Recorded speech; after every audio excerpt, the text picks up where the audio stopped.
Siempre se ha sabido que los faraones y reinas del antiguo Egipto practicaban el incesto, el adulterio y las demostraciones públicas de sexualidad. Pero se están descubriendo evidencias de que la sexualidad era indispensable para toda la sociedad egipcia. Fue una tierra mágica y sensual en la que el sexo era el origen de todo, incluso del propio universo.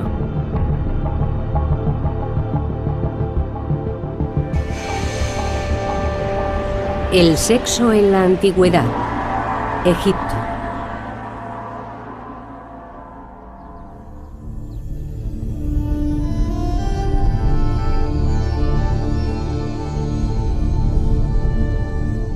El faraón Ramsés II fue el más importante de todos los faraones, y su apetito sexual estaba a la altura de su condición. Se casó con infinidad de princesas que llegaron de tierras lejanas, mujeres exóticas de Nubia, Libia y Babilonia. Se casó también con su hermana y 3 de sus propias hijas.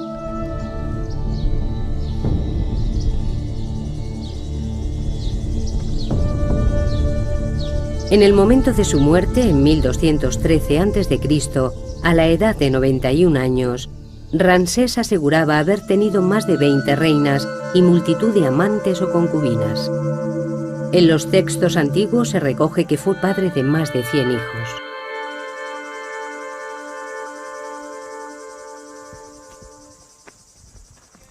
Ken Weeks es un arqueólogo americano que lleva 10 años en el Valle de los Reyes en Egipto, tratando de demostrar la autenticidad de dichas afirmaciones. Cuando Ramsés cumplió 15 años, su padre le regaló una mujer, una docena de concubinas y las llaves de todos los harenes del país. Recuerdo que cuando yo cumplí 15 años me regalaron una camisa. Pero Ramsés II se vio de repente rodeado por todas esas mujeres. Desde que nació, Ramsés estaba destinado a la grandeza. De niño era habitual verle domando toros. Para su gente eso significaba que era el hombre que podía garantizar la bendición de los dioses para Egipto y traer prosperidad al país. Imaginen un reloj de arena. Los dioses estarían en la parte de arriba y los mortales en la parte de abajo. El faraón sería el nexo de unión entre las dos esferas y toda la comunicación que pudiera establecerse entre esta vida y el más allá debía hacerse a través del faraón. Esto le situaba en una posición extremadamente importante. Los dioses expresaban sus deseos a través de la figura del faraón. Era el gran comunicador, el que permitía el alba y el crepúsculo, la salida de la luna, el éxito en la crecida anual del Nilo. Todos estos mensajes de los dioses dependían del faraón y de su capacidad de transmisión entre los dos niveles. Una de las tareas fundamentales del faraón era garantizar que los dioses trajeran fertilidad a la tierra y al Nilo. Durante una ceremonia anual se masturbaba en el agua. La fertilidad del faraón estaba estrechamente ligada con el éxito de la cosecha.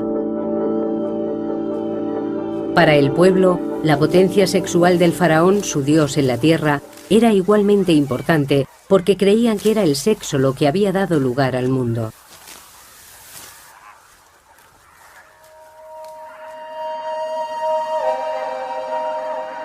El primer poder del universo, el ser supremo Atum, surgió de la noche de los tiempos.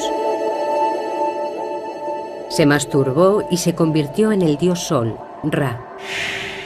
Su semen dio nacimiento a los primeros seres divinos, Su, el dios de la luz y el aire, y su hermana Tefnut, la diosa de la humedad. Su vagina creó el rocío de la mañana.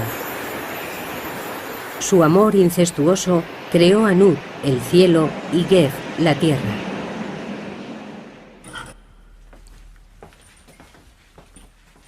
El doctor Richard Parkinson del Museo Británico es un experto en mitología del antiguo Egipto.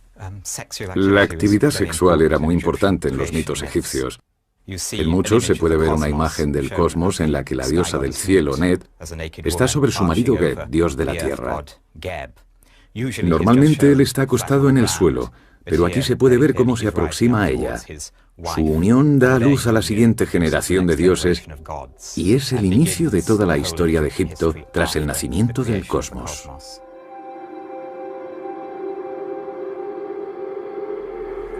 Los estudios de Richard Parkinson sugieren que solo el faraón y sus sacerdotes más allegados podían admirar estas representaciones íntimas de los dioses.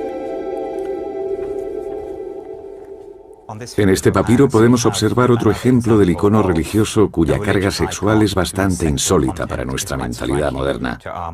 Podemos ver una viñeta del cosmos en la que el cielo de la noche, representado como una diosa, está postrada sobre el dios de la tierra Geb. Y la autorregeneración de la fertilidad de la tierra está representada por una autofelación del rey, dando pie a una escena que en la cultura occidental presente solo se daría en el género pornográfico, mientras que en el antiguo Egipto se podía encontrar en las más altas esferas del arte religioso. Estos papiros pertenecían a una sacerdotisa, una mujer de la élite, y estaban colocados en un lugar sagrado de su tumba.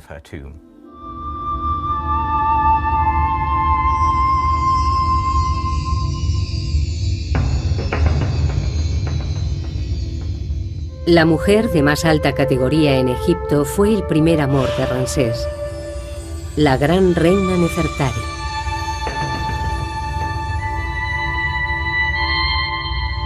Murió en el 24º año de su reinado. Fue enterrada en un sepulcro espectacular. Los muros perfectamente conservados nos muestran cómo la pareja real concebía su relación. La tumba está consagrada a la diosa del amor carnal, Hathor, la equivalente de la diosa griega Afrodita.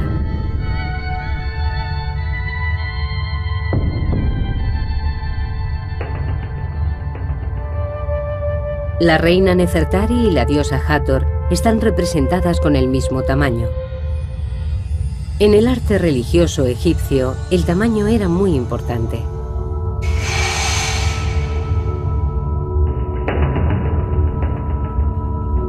Ramsés creía que él y su reina estaban al mismo nivel de los dioses.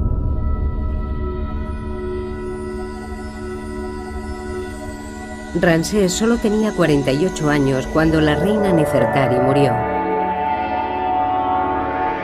A la manera de los dioses cometió incesto. Se casó con la hija mayor que tuvo con Nefertari, la princesa Meri-Tamun, promocionándola al rango de reina. Volvería a casarse con una de sus hijas, la princesa Binanat, con la que tuvo un descendiente.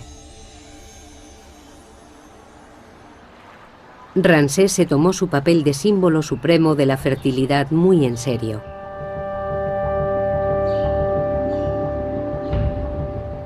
Ken Weeks ha recorrido Egipto para probar las hazañas de Ramsés.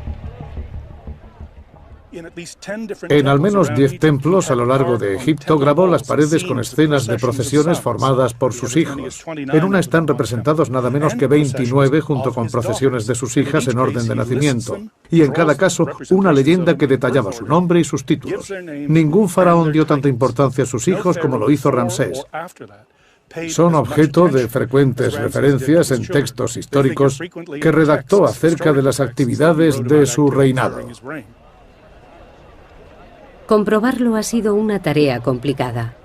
La tumba de Ramsés en el Valle de los Reyes fue destruida por una inundación. Sin embargo, su cuerpo, con más de 3.500 años, permanece en el Museo de Antigüedades de El Cairo. Cada día, cientos de personas visitan la momia del hombre que vivió como un dios, rodeado por sus hijos, sus mujeres, sus amantes y sus esclavas.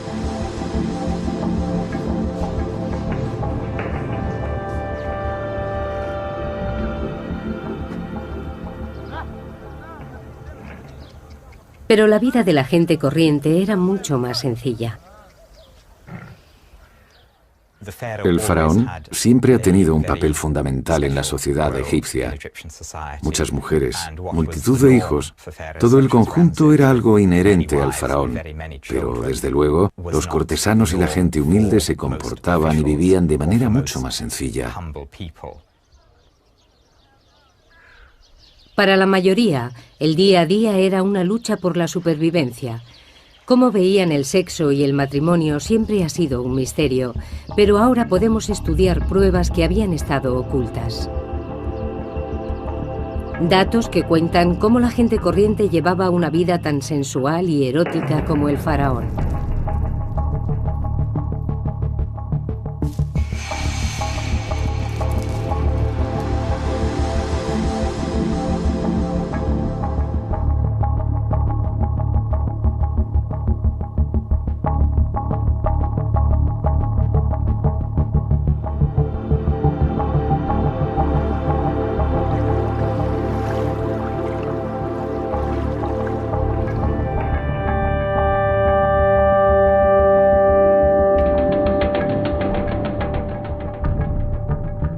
Los reyes y reinas del antiguo Egipto vivían como dioses en un mundo en el que para ellos la potencia sexual era un deber religioso. Pero poco sabemos acerca de cómo vivía y amaba el resto de la población. Muchos restos fueron arrastrados por las crecidas del Nilo.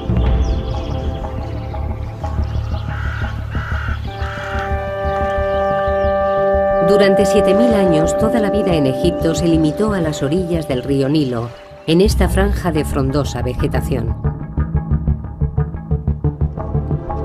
Más allá se encuentra el infinito desierto africano.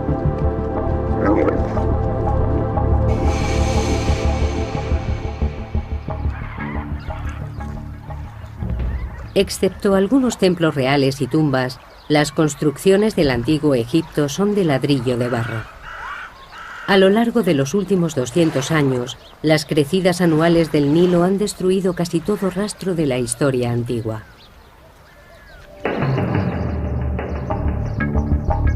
Por ello, el pequeño pueblo de Deir el Medina es un tesoro incomparable. Descansa sobre las dunas del desierto frente a la antigua capital, Tebas. Fue la residencia de los obreros que construyeron las tumbas reales cercanas. La profesora Lynn Meskel de la Universidad de Columbia lleva 10 años estudiando la vida en Deir el Medina. Sus resultados acaban de ser publicados. Deir el Medina es especial porque no ha sido destruido por los constantes movimientos del Nilo y las inundaciones periódicas. A lo largo de los siglos, el Nilo ha cambiado de posición y ha destruido muchos pueblos de agricultores, asentamientos y probablemente ciudades que podrían verse a través de la espesura de la vegetación del Nilo. El cementerio de Deir el Medina acoge la tumba de los habitantes más poderosos del pueblo. La tumba del arquitecto Ka y de su mujer Merit es una revelación. Su contenido sugiere que al menos las clases medias aspiraban a llevar un estilo de vida parecido al del faraón. Ka y Merit están ahora en el Museo Egipcio de Turín, en Italia. En la parte superior del sarcófago hay guirnaldas de hojas que se han conservado tan bien que todavía podemos ver de qué flores se trataba.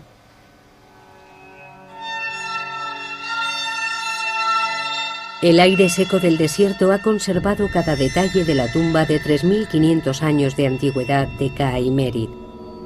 Es evidente que la clase media de Deir el Medina dedicaba gran parte de sus ingresos a su aspecto. Las camisas de lino finamente tejidas de Ka con su nombre, las 50 prendas de ropa interior o su caja de maquillaje son prueba de ello, así como la peluca de Merit y su colección de máscara de pestañas y pintalabios. Los rayos X nos permiten observar sus posesiones más íntimas. Este cinturón probablemente esté hecho de tiras de oro con incrustaciones, que lo más seguro es que sean de oro también. Este tipo de ornamento era típico de las mujeres, ya que representa el sexo femenino. También encontramos pendientes, anillos y otros objetos menores. Y en el pecho de K vemos este escarabajo. Es el famoso escarabajo corazón que probablemente lleve una inscripción. Asimismo hemos hallado pendientes, anillos y todo tipo de ornamentos.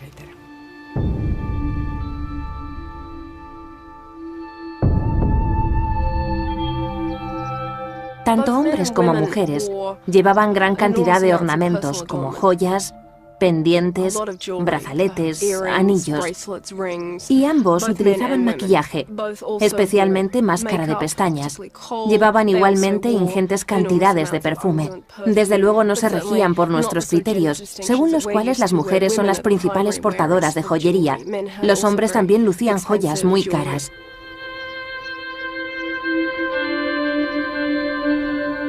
Este deseo de llevar una vida sensual se hace patente en la tumba de un capataz llamado Ipei. En las paredes hay representaciones de un lujoso banquete.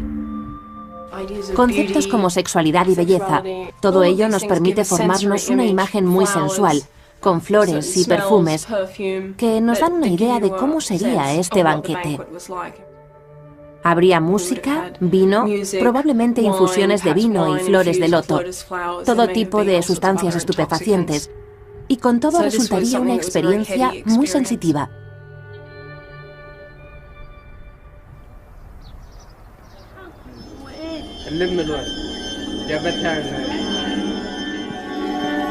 Los habitantes de Deir el Medina eran artesanos. Al trabajar para el faraón, decidieron darle a sus propias tumbas ese aire de realeza.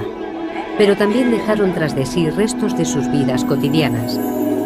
Deir el Medina estaba lleno de paredes decoradas, cartas y documentos oficiales. Hemos encontrado documentos censales que nos dicen cuánta gente estaba registrada como habitante de esta casa. Parecen familias tradicionales, con sus abuelos y sus tías, pero creo que estas casas daban cobijo a mucha gente. Y si nos fijamos en la información genealógica, estamos en condición de afirmar que la gente llegaba a tener hasta 9 o 10 hijos.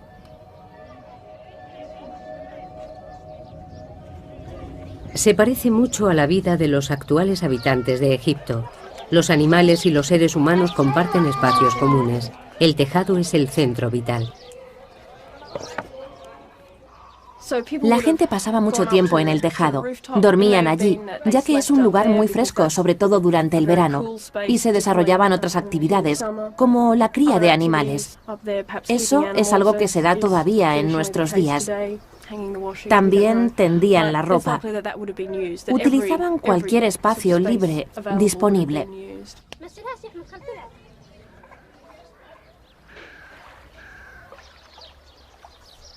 Aunque existen similitudes entre el Egipto actual y el antiguo, la actitud ante el sexo no podría ser más diferente. Cuando el francés Bernard Bruyère realizó las primeras excavaciones en Deir el Medina en 1900, encontró en todas las casas demostraciones públicas de imaginería erótica.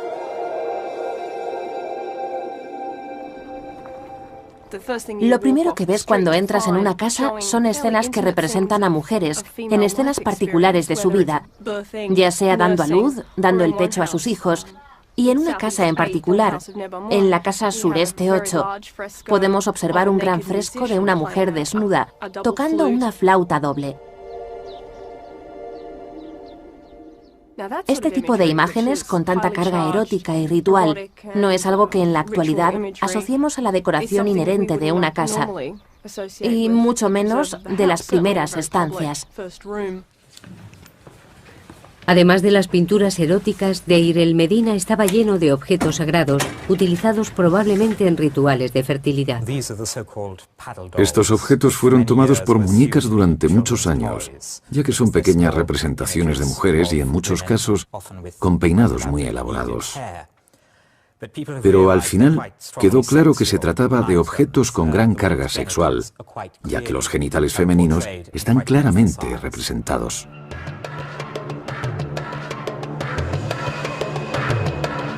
Un escriba de Deir el-Medina elaboró un documento muy explícito como divertimento o por encargo.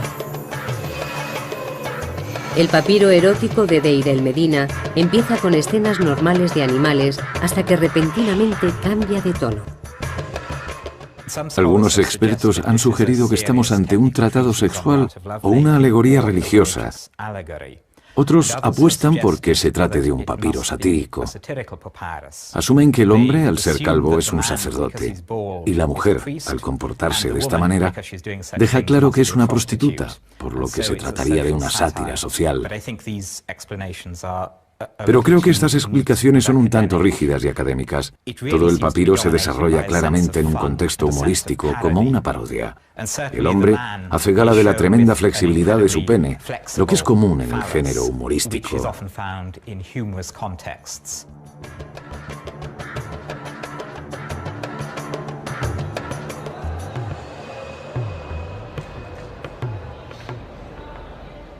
Estos hallazgos, con 1000 años de antigüedad, han sido muy estudiados. Cuando se descubrieron, nadie pensó en exponer tal imaginería sexual públicamente. Hubiera sido ofensivo y simplemente escondieron estos objetos. La época victoriana, a finales del siglo XIX, vio nacer la egiptología. Los expertos de aquel entonces tendían a centrarse en las vidas de los faraones y no prestaban atención a las clases bajas de la sociedad del antiguo Egipto. Actualmente estamos muy interesados en lo que pudiera pensar y sentir el hombre de la calle, que hacían en su tiempo libre los escribas y los hombres que pintaron estas paredes. Estamos mucho más centrados en conseguir una visión de conjunto de la cultura egipcia, mucho más que en la encorsetada definición victoriana de la historia, según la cual esta no sería más que un recuento de batallas y una sucesión de reyes.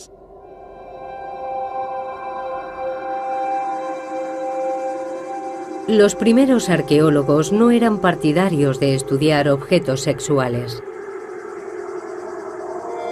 Cerca del Valle de los Reyes, en Deir el-Bahari, los obreros de Deir el-Medina erigieron un enorme templo mortuorio para la reina Hatshepsut.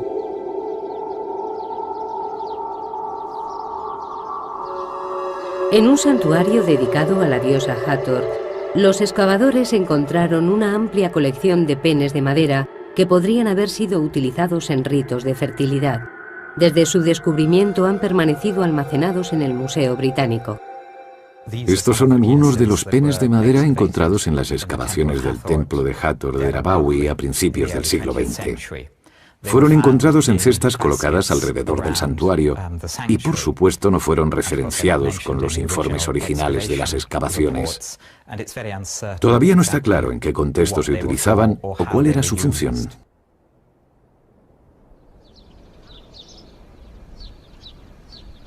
Encima del templo hay cuevas que los obreros de Deir el-Medina utilizaban para resguardarse del sol de mediodía.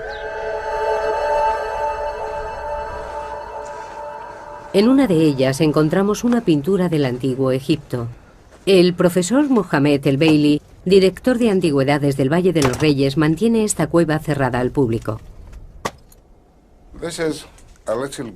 Esta es una pequeña gruta o cueva donde se pueden observar dibujos representando escenas de contenido sexual. Los obreros que trabajaban en el templo se protegían del sol en estas cuevas durante los descansos y durante estos ratos libres se divertían. Imaginaban y dibujaban en las paredes de las grutas lo que les gustaría estar haciendo en ese momento y lo compartían con sus compañeros mientras descansaban en la pequeña cueva. Este hombre tiene mucha prisa por hacer el amor en esta postura.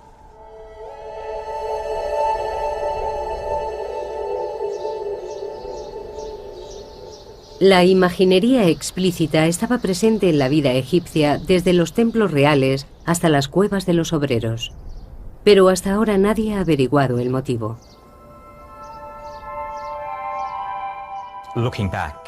Echando la vista atrás, es fácil suponer que el pudor típico de una cierta época haya podido entorpecer el estudio de este material. Pero no hay que olvidar que cada época tiene sus tabús y temas de los que la sociedad prefiere no hablar. Los documentos encontrados en Deir el-Medina están empezando a dar una idea más clara de por qué los antiguos egipcios estaban tan obsesionados con el sexo. Te dejaré admirar mi belleza, cubierta por una túnica del mejor lino, empapada de aceite de canela.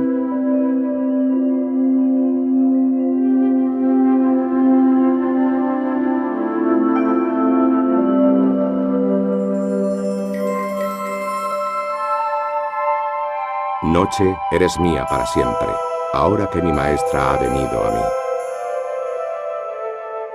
La beso y sus labios me responden. Estoy muy excitado incluso sin haber bebido cerveza. Los fragmentos de poesía amorosa y la imaginería encontrada en Deir el-Medina sugieren que este era un pueblo en el que el sexo no era un tema tabú. Es probable que no se ocultara ni a los propios hijos. Hay ciertas imágenes en las que observamos a una pareja en el acto sexual, en presencia de niños, lo que nos indica que la idea de que este tipo de actos deban ser ocultados a los niños es una concepción occidental y perteneciente a la tradición europea. Y si nos fijamos en la historia de Europa, nos daremos cuenta de que hace varios siglos las familias vivían todas juntas en casas muy pequeñas, compartiendo la misma habitación y a veces la misma cama. Creo que tenemos que recalibrar nuestras sensibilidades a este respecto. Tenemos que superar la idea de que se trata de algo ritual. Realmente formaba parte de la vida doméstica. Para los egipcios estas esferas se entremezclaban fácilmente.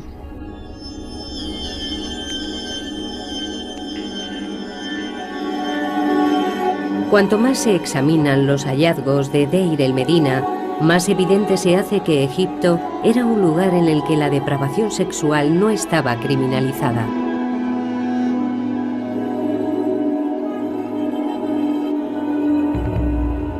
En el pueblo, Paneb, un ladrón y asesino con un apetito sexual insaciable, se acostó con todas las mujeres del pueblo, ganándose la enemistad de muchos. Su comportamiento fue denunciado y está recogido en el registro del tribunal de Deir el-Medina. El escriba recoge testimonios que aseguran que Paneb se acostó con varias mujeres casadas, incluidas una mujer llamada Hel y su hija Wegbet, que luego le entregó a su hijo, Arpekti, que se acostó a su vez con ella. Creo que el escriba se lo pasa muy bien y disfruta mucho recogiendo estos testimonios en contra de Paneb. Cuando escribe las palabras realizar el acto sexual con Neg, al principio del documento, está escrito con muchas florituras que dan la sensación de que realmente disfrutaba difamando el nombre de Paneb.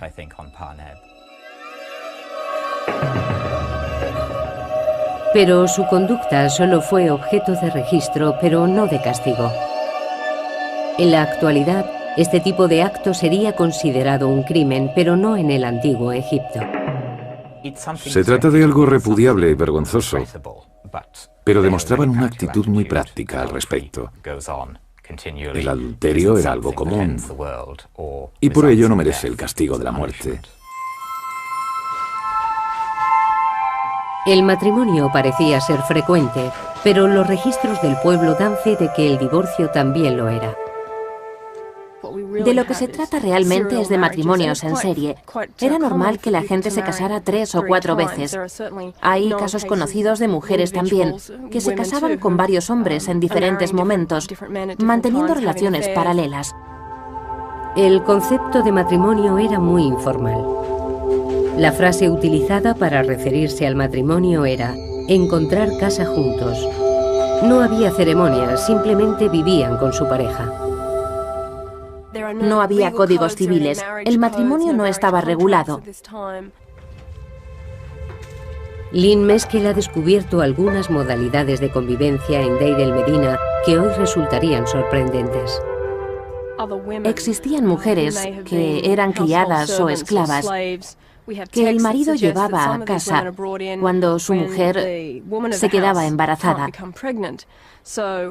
De esta forma, el hombre podía seguir teniendo hijos, que eran parte de la familia, y a veces estos hijos llegaban a casarse con gente notable. La esclava o criada, por su parte, veía cómo se elevaba su estatus y pasaba a formar parte del hogar. La convivencia era muy flexible y existían modalidades para todos los gustos. Lo que a nuestros ojos es algo realmente increíble e inapropiado, para los egipcios funcionaba muy bien. Los antiguos egipcios eran tan liberales que no parecían preocuparse por la virginidad. En muchas sociedades posteriores, la virginidad constituía un requisito esencial que debía ser respetado hasta el matrimonio. En el antiguo Egipto no existía tal creencia. No hay mención específica en los textos que poseemos al respecto de la virginidad, de los hijos ilegítimos o relativos a cuestiones de paternidad. Se hace tanto hincapié en la fertilidad y la capacidad de tener hijos, que no había razón por la cual llegara a establecerse una discriminación de ningún tipo respecto al sexo, como más tarde se implantaría en las sociedades medievales. Hasta dónde llegaba este énfasis de la fertilidad es algo que todavía no está muy claro. Algunos expertos han sugerido que existía una actitud en la que se aceptaba cierto nivel de promiscuidad. En el hermético mundo de la corte del faraón se llegaba a pensar que incluso los dioses mantenían relaciones homosexuales. Los textos literarios conservan mucha información acerca de la sexualidad y la manera en que se contemplaba en la vida cotidiana. Es posible que la primera frase de coqueteo de la humanidad apareciera en un papiro,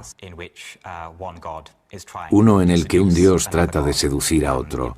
Es una de las primeras situaciones de flirteo homosexual de la historia del mundo, donde un dios llega a decirle al dios Horus: «Me encanta tu trasero». Nefwi, Wiki. Al igual que con el adulterio, hay gran cantidad de referencias a la homosexualidad en los textos literarios del antiguo Egipto, pero no hay constancia de personajes históricos que fueran homosexuales. Sin embargo, existe una tumba en Saqqara de dos hombres llamados Neakhum y Numhotep, que eran los peluqueros de uno de los reyes del antiguo reino de Egipto, y siempre se ha pensado que mantenían una relación. Homosexualidad, adulterio y divorcio, considerados como desviaciones por las religiones posteriores. Pero en Egipto los valores sexuales parecían más relajados. Una de las claves reside en las características geoclimáticas del país. La vida en Egipto era precaria, las sequías eran frecuentes. La mortalidad infantil era muy alta. La fertilidad de la tierra y de sus habitantes era una preocupación constante. Los egipcios no podían ser restrictivos ni siquiera en materias sexuales. Todas las representaciones de la actividad sexual son positivas. Son consideradas fuente de creación, fertilidad y, en muchos casos, de protección. Nunca se contemplaba desde un punto de vista negativo. Con las evidencias rescatadas del asentamiento, la utilización de la imaginería tanto en los hogares como en las tumbas y los relatos mitológicos relativos a la creación del mundo, creo que estamos en disposición de afirmar que la sexualidad era una parte esencial del día a día y que no se limitaba a una esfera de intimidad e incluso clandestinidad como ocurre ahora. A pesar de que sería un error contemplar esta sociedad como una utopía sexual, habría que enfatizar el hecho de que se trata de una cultura de hace varios miles de años. Para los antiguos egipcios, el sexo era tan propio de la condición humana que tampoco merecía grandes discusiones. No existían psicoanalistas que conjeturaran al respecto de las fantasías sexuales y acerca de su significado. Era simplemente un aspecto más del día a día.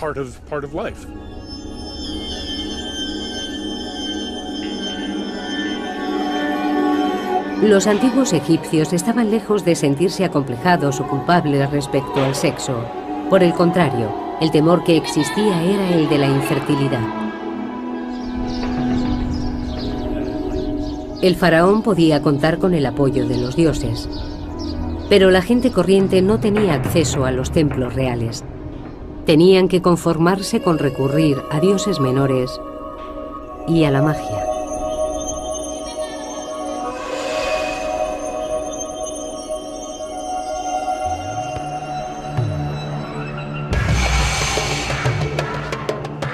Hace 3.500 años, la dinastía del Antiguo Egipto, conocida como el Nuevo Reino, era el epicentro de la civilización.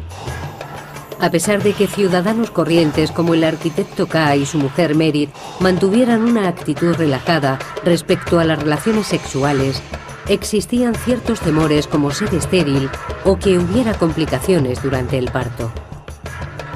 Todo el proceso requería la protección de la magia.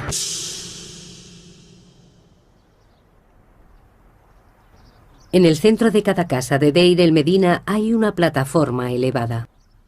Durante mucho tiempo se consideró que dichas estructuras fueran camas. Lo característico y distintivo de muchas de las casas del pueblo son estas enigmáticas estructuras que Bruyère llamó lit clos. Son camas cerradas y durante mucho tiempo se pensó que eran el equivalente de la cama francesa. Pero si nos fijamos en su tamaño, nos damos cuenta de que sería un poco angustioso dormir en ellas.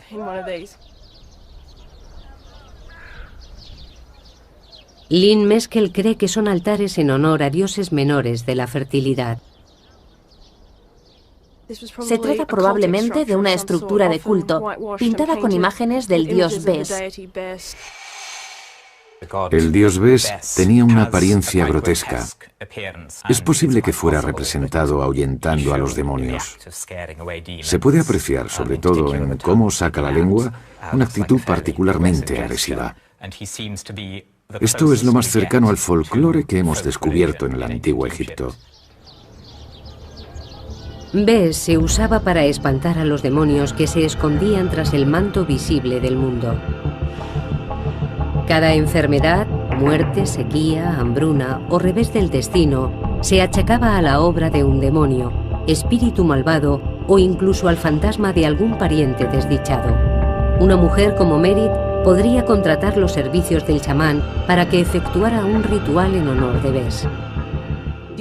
Es probable que recurrieran a dioses locales, a peregrinaciones y a cierto tipo de libaciones domésticas, como la ofrenda de comida, abluciones y ese tipo de cosas.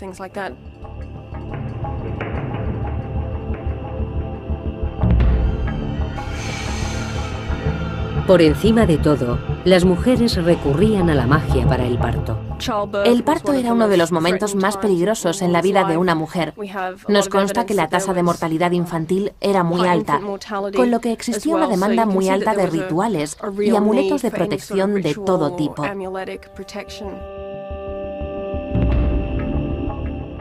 El periodo inmediatamente posterior al parto también se contemplaba como potencialmente peligroso para la salud de la madre y del hijo, pero también por la presencia que pudiera haber de demonios, espíritus, entidades o cualquier cosa que pudiera afectar al niño.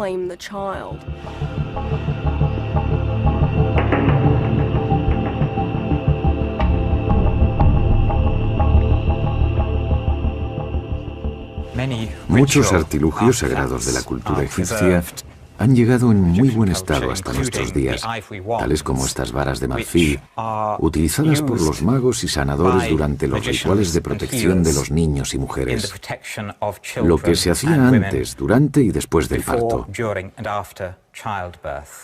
Existían muchos demonios que los magos invocaban para obtener protección, El reverso porta una inscripción que describía el proceso del ritual de protección para el recién nacido. Los hombres del antiguo Egipto también se sometían a procesos mágicos para asegurar su fertilidad. Su principal objetivo era tener un descendiente varón. Un hechizo que un hombre podía conjurar para que una mujer se acostara con él se obtenía mezclando esencia de aceite de rosa y una cabeza de pescado seco del Nilo.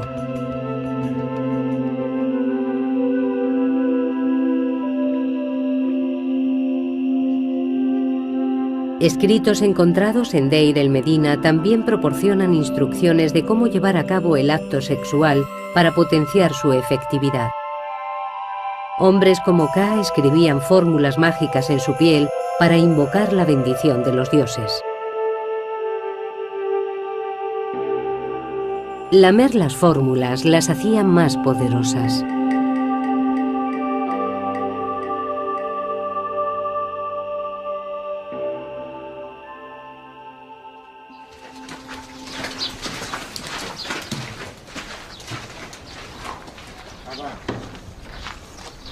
La preocupación por la fertilidad de los egipcios no se detenía con la muerte.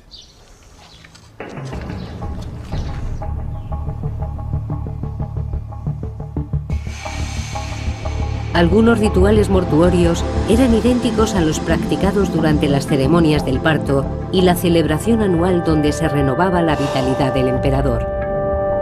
Las jóvenes núbiles ejecutaban las mismas danzas eróticas en los funerales para ayudar a los muertos a renacer en el más allá.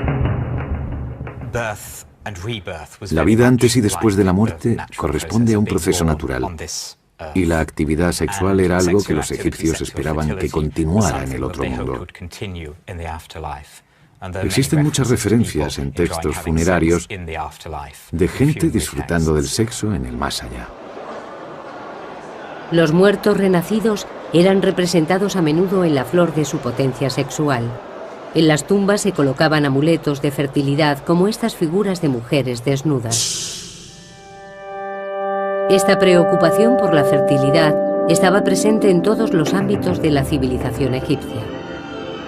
Las clases más bajas recurrían a su propia magia, pero tomando como ejemplo al faraón. Y el gran faraón Ramsés II nunca los decepcionó. Muchas pinturas nos cuentan que fue padre de más de 100 niños. Sabemos poco sobre la familia de los faraones. En muchos casos no conocemos ni el nombre de sus mujeres. Nos encontramos con muchos problemas a la hora de establecer relaciones genealógicas. No sabemos dónde están enterrados los hijos e hijas de los reyes. Ramsés II es una excepción. Se esforzó mucho porque sus hijos tuvieran un puesto de honor en las crónicas, al menos los hijos de sus mujeres más notorias. Los niños eran jóvenes que podrían haber optado a suceder a su padre, y en su caso al menos tuvieron funerales de Estado, aquí, en el Valle de los Reyes. Pero nadie ha encontrado las tumbas de ninguno de los hijos. ¿Decía Ramsés la verdad?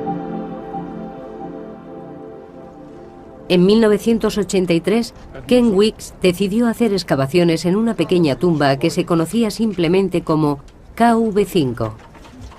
Quería comprobar su contenido antes de que convirtieran la zona en un aparcamiento. Cuando Howard Carter limpió la tumba de Tutankamón, se fijó en esta tumba, pero la consideró sin importancia. Así que la utilizó como almacén para los restos producidos por sus propias excavaciones y tapó la entrada con cieno y tierra.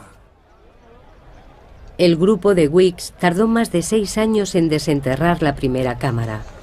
Al final había una puerta. Atravesamos el umbral y entramos en un corredor. Vimos que se trataba de la mayor tumba de todo el Valle de los Reyes. Al descifrar los jeroglíficos de la entrada, supieron que no solo se trataba de la tumba más grande. Lo primero que vimos al pasar el umbral fueron una serie de escenas grabadas en la pared. Aquí tenemos un par de manos sujetando incienso. Son las manos de Ramsés II. Detrás de él aparece la cabeza de un joven. Las columnas que hay encima de los jeroglíficos nos indican que se trata del hijo mayor del rey, Amun-Her-Kepesef. Están escritos sus nombres y sus títulos. De repente nos dimos cuenta de que habíamos descubierto la tumba de un hijo de Ramsés, uno de los faraones más importantes del reino de Egipto.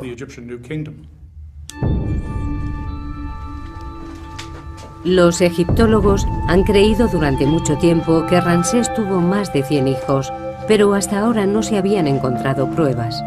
Ken Weeks acaba de publicar sus informes preliminares sobre KV5. Cree que puede haber encontrado un complejo de tumbas único, encargado por Ramsés para dar sepultura a sus hijos, a muchos de los cuales sobrevivió. Se trataba probablemente del único mausoleo familiar de todo el antiguo Egipto. Fijaos, por ejemplo, en esta maravillosa figura de Hathor. Precioso rostro.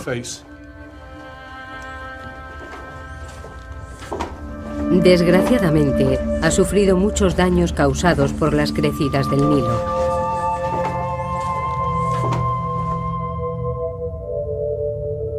En cualquier caso, es evidente que albergan más de 150 tumbas. Esta tiene 30 metros. Está excavada en la falda de la colina. Hay una serie de puertas, 16 concretamente dispuestas a cada lado del corredor. Está exactamente como lo encontramos. No hemos realizado ninguna prospección aquí. El equipo solo ha excavado una parte, pero ya han encontrado las tumbas de 6 de los hijos de Ramsés II y los restos de 4 más. Hemos encontrado restos momificados de 4 hijos de Ramsés. Este es un cráneo. Está en malas condiciones y todavía no lo hemos limpiado. Me da miedo tocarlo. Aquí tenemos otro cráneo con mandíbula inferior. Estoy prácticamente seguro de que se trata de un hijo de Ramsés II. También tenemos un esqueleto completo en la segunda cámara de la tumba. Lo hemos cubierto otra vez para evitar cualquier tipo de contaminación. Esperamos ser capaces de practicarle algunos análisis. Si no pueden ser pruebas de ADN, al menos rayos X y análisis estadísticos de materiales. Los compararemos con los restos momificados de Seti I, Ramsés II y Nerneptah, con los que es posible que haya tenido alguna relación.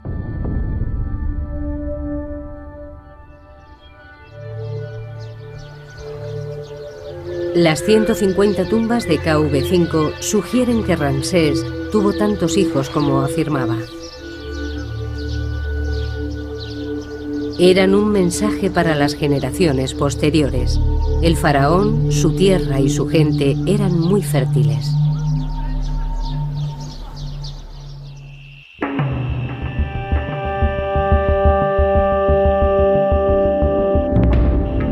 En el antiguo Egipto, el acto sexual formaba parte del día a día, de la religión, de las supersticiones, la vida doméstica e incluso los espacios públicos. Pero pronto llegarían tiempos en los que el acto sexual pasaría a ser considerado oculto, privado, cargado de culpa y vergonzoso.